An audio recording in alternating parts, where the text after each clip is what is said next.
Hello and welcome to Know Your Faith series. I'm Collins, and today we'll be talking about the fourth commandment, reflecting on what it entirely says and what it means.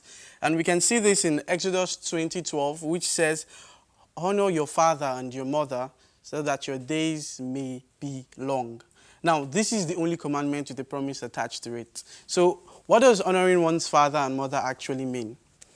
The commandment is not only repeated by Christ, but also by St. Paul, as we see in his letter to Ephesians, where he encourages us in chapter 6 from verse 1 to 3. He says, "Children, be obedient to your parents, for it is pleasing to him." Also, the Lord has also charged parents to, one, educate their children in the Christian faith and plan of salvation. There's a saying that you bring up a child in the way of the Lord and he would never depart from it. Two, help to share the appropriate behaviors and build self-esteem. It's very important that I think a lot of parents overlook this. Shaping your child's general behavior and self-esteem is actually very important. And three, develop the right attitudes towards people, states, and society. Generally, obedience to your parents brings a sort of attitude of respect towards God and authorities in general. The family is a unit of society. So once there's obedience within that unit, then we can now start talking about respect to authorities. Also, this commandment places the responsibility for moral upbringing, instruction to righteous living on the parents.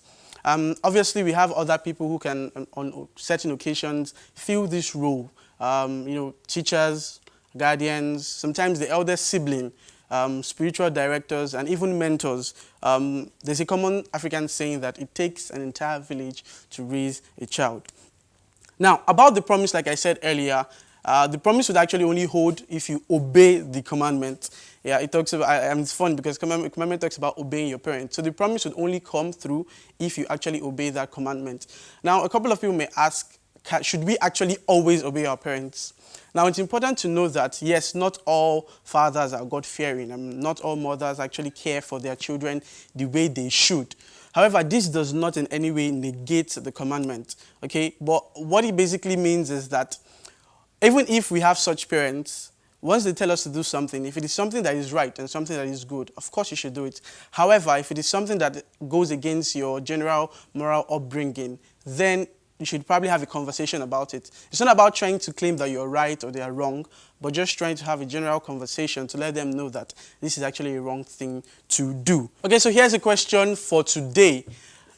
In what epistle did St. Paul admonish us to obey our parents? I already said this earlier, so there's already kind of like an expo, so you can always go back and check the video and let us know in our comment section. Please like, subscribe, and share this content. Until we meet again, be bold and be Catholic.